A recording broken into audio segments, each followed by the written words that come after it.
Bonjour à tous, c'est Ben de la Maison des Mandataires et bienvenue dans ce nouvel épisode des Étoiles montantes de Limo. Je suis aujourd'hui avec Nelly du réseau IAD. Bienvenue Nelly. Bonjour Ben, ça va? Ça va super, merci Oui. beaucoup. Donc ravi de t'accueillir. Donc aujourd'hui, on va discuter un peu de ton parcours, de comment tu as réussi à avoir d'aussi beaux chiffres et un aussi grand succès chez IAD pour évidemment inspirer les autres qui vont nous regarder aujourd'hui. Donc pour commencer, est-ce que tu peux rapidement te présenter? C'est quoi ton secteur, ton réseau? Depuis combien de temps tu es dans l'IMO? Alors moi, c'est Nelly Maupin, Mhm. conseillère donc chez IAD France, conseillère et manager également. J'ai une équipe de 9 personnes et je suis chez IAD depuis un peu plus de 4 ans et j'ai fait à peu près 150 ventes en 4 ans. Ok, super. Donc 150 ventes et cette année, tu es à 52. Voilà, cette année, je suis à 52 ventes, ouais. C'est ouais, c'est super impressionnant. Et toi, ton secteur, ouais, tu disais, c'est Alors je suis en dessous de Poitiers, sous moi, Poitiers. à Cibourg. Ok, super, super impressionnant. Et donc, question évidemment, c'est comment tu as fait pour arriver à autant de ventes? Est-ce que ça a tout de suite commencé hyper rapidement? Tu as mis des choses en place pour pouvoir petit à petit arriver à ce niveau de Ouais. Alors, performance? ouais, tout vient pas, d'un coup, en fait, hein. Il faut quand même un petit peu travailler, un petit peu de prospection Mhm, et du bouche à oreille, de la visibilité. Voilà, faut se faire connaître, en fait. mhm. Moi, j'ai de la chance d'être du secteur, donc je Ouais, connais déjà beaucoup de monde. ouais. Donc voilà.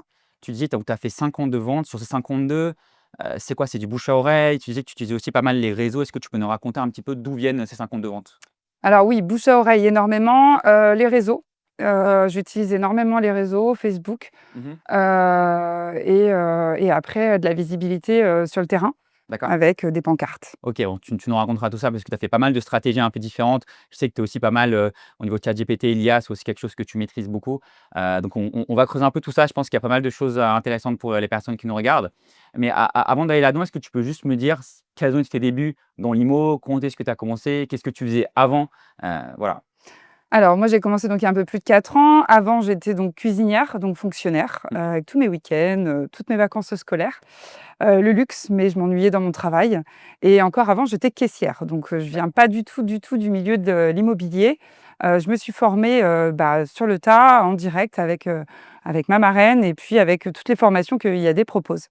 Super intéressant et comment est-ce que tu as décidé d'aller vers l'IMO? Donc tu disais que tu as une marraine, Mmh. donc c'est quelqu'un de ton entourage que tu connaissais qui t'a motivé à aller vers l'IMO? Ouais, tout à fait, c'est ça. Elle m'a présenté le réseau, D'accord. présenté l'opportunité, on va dire, puisque c'est une belle opportunité Mmh. et je me suis dit: «Allez, on y va, on tente». Donc je Super me suis cool. lancée. Et donc, ouais, tu as un esprit assez entrepreneurial parce que tu connaissais un petit peu l'IMO ou pas du tout? Non, pas du tout. Et Pas du tout, du tout. J'étais vraiment, novice. qu'est-ce qui t'a motivé? C'était l'aspect, tu te disais: «OK, bon, j'aimerais bien faire ce travail». C'était peut-être, le côté financier. C'était quoi un peu ta motivation à ce moment-là? Le fait de me mettre à mon compte, ça, c'est quelque chose qui D'accord. m'a toujours intéressée, de ne pas avoir de patron, Ouais. de maîtriser mon agenda, Mmh. ça, c'est vraiment, important. Et j'adore visiter les maisons, enfin voilà, je trouve ça, super. On voit de tout et le côté humain est très, très important pour moi aussi. Ouais, évidemment. Donc il y avait quand même un petit le côté humain, je pense que tu l'avais dans tes jobs d'avant et Ouais, le côté indépendance et évidemment, ouais, tu voulais, enfin, tu aimais bien quand même le côté, immobilier, ouais, visiter et cetera.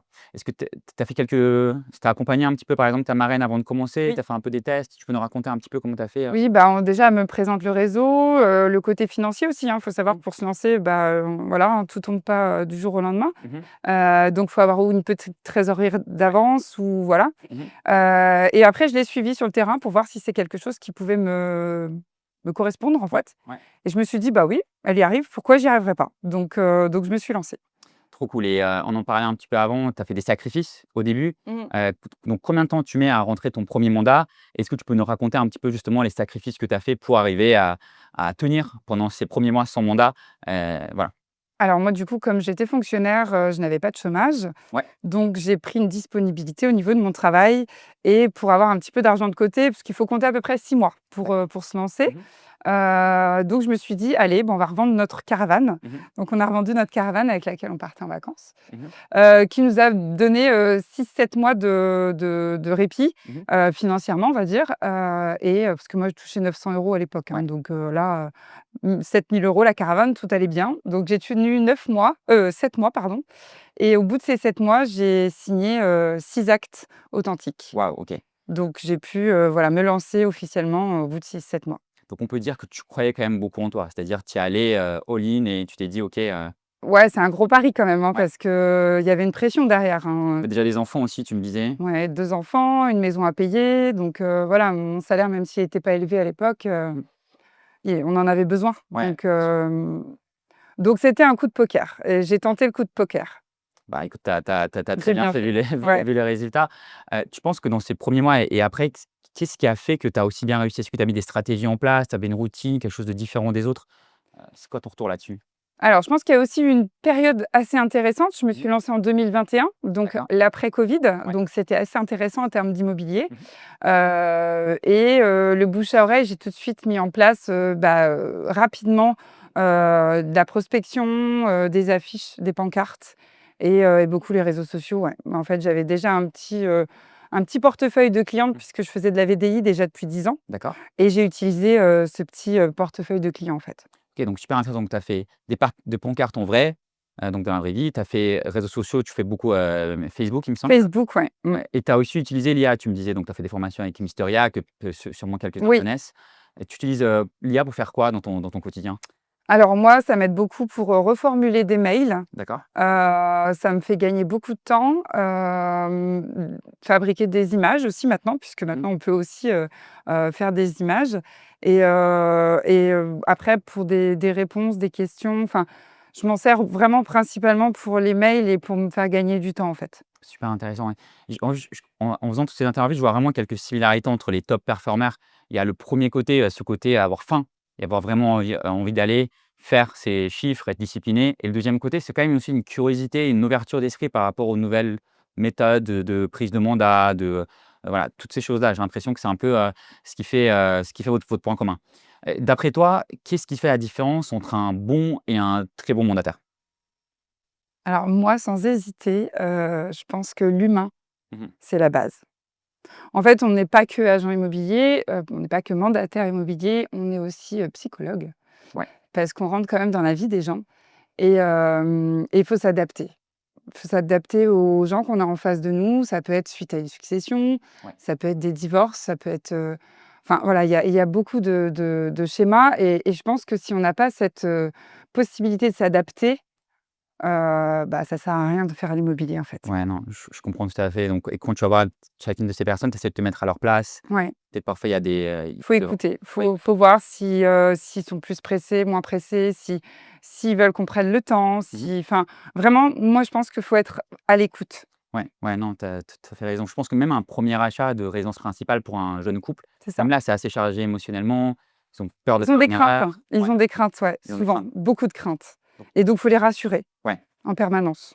Alors ça peut des fois être pesant parce que des fois c'est, je vais pas dire tous les jours, mais toutes les semaines, des petites questions, mais ils sont, voilà, ils sont stressés. Enfin, on n'achète pas, bien sûr. une baguette de pain, quoi. Ouais. C'est quand même une maison.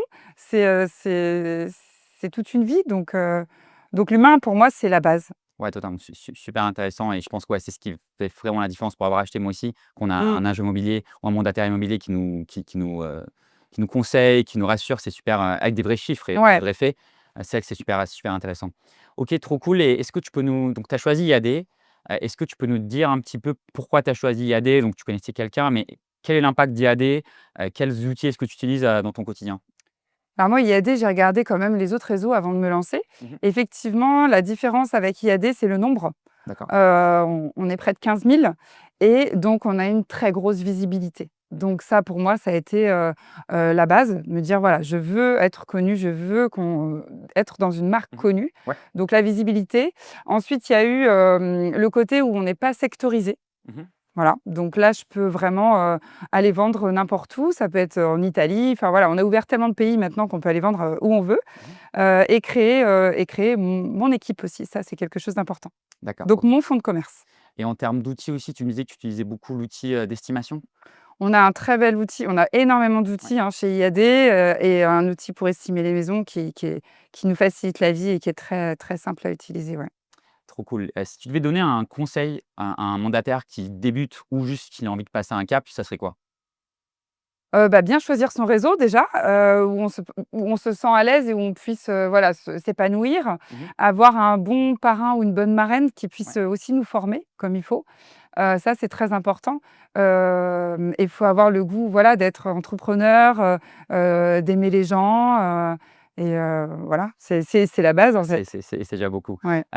Tu disais que tu commençais à avoir une équipe. Je sais aussi que tu as fait une première vente à Paris. Mmh. Qu'est-ce qu'on peut te souhaiter, toi, Amélie, sur les 3, 5, 10 prochaines années? Quels sont un peu les différents aspects que tu as envie de creuser?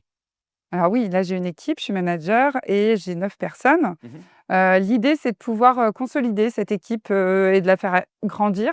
Mmh. Pourquoi pas, parrainer d'autres personnes, dans la France ou dans les autres pays pour m'élargir aussi et un petit peu profiter aussi maintenant, voilà, de ma famille, de mon mari, mes enfants et Bien sûr, c'est super important. Est-ce voilà. que tu devrais peut-être vendre un appartement, une maison en Italie, en Espagne? Est-ce que c'est quelque Alors chose que je tu aimerais faire? parle pas l'italien, mais si s'il faut maintenant avec les outils, on peut voyager, il y a Oh, pas tu de auras une souci. vente par semaine, donc peut-être que pendant que tu prends tes vacances, dans le sud, tu Pourquoi pourrais pas? faire une vente à ça, voilà. Tout OK, à fait. bah, écoute, on te souhaite tout ça. Merci beaucoup Nelly, c'était hyper agréable d'échanger avec toi Moi aussi. et c'est la fin de cet épisode des étoiles montantes de Limo. Je pense que c'est un épisode hyper instructif et je vous dis à bientôt.